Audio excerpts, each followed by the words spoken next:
太重了吧？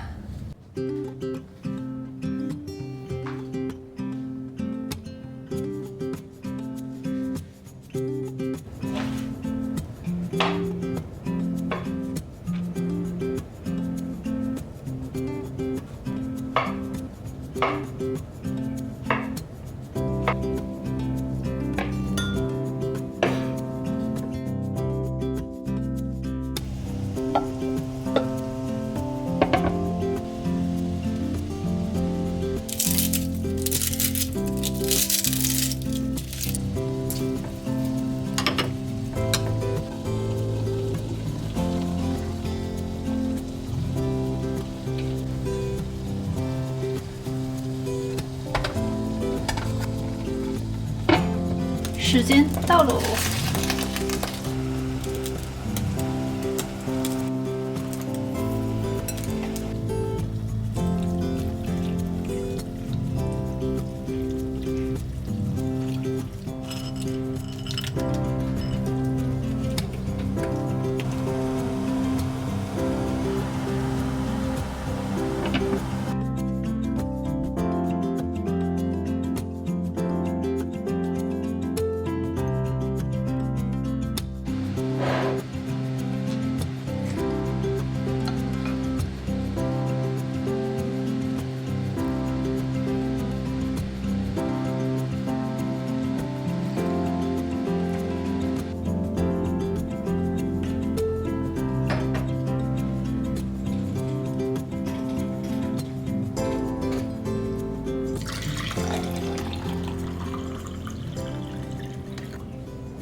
！OK， 这是今天中午沙拉需要用的一些食材。每次做沙拉呢，用的食材是稍微多一点的，不过呢，我觉得也不是一件很难的事情。那我现在来准备一下。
沙拉做好了，看上去很好吃哎！第一次尝试做泰式牛肉沙拉，很成功。哦，放远，现在我是吃完了之后我才反应过来，我忘记录了。不过呢，这个沙拉真的是很好吃，建议大家去尝试一下。就是材料稍微复杂了一些，不过对身体还是蛮好的，因为大部分的材料都是未加工的，只有一个鱼露好像是加工过的一个 sauce， 其他的都是全自然的，就是完全 natural 的一些 ingredients。而且吃完饱腹感也很强。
这就是我今天一天吃的东西啦。我今天的这个菜谱都是比较新的，我以前从来没尝试过。今天尝试一下，觉得还真的不错，特别是晚饭的菜谱。建议大家去试一下。如果说你也想要就是控制体重或者保持身形的话呢，这些菜谱呢都是热量稍微低一点的。那我们下一个视频再见，拜拜。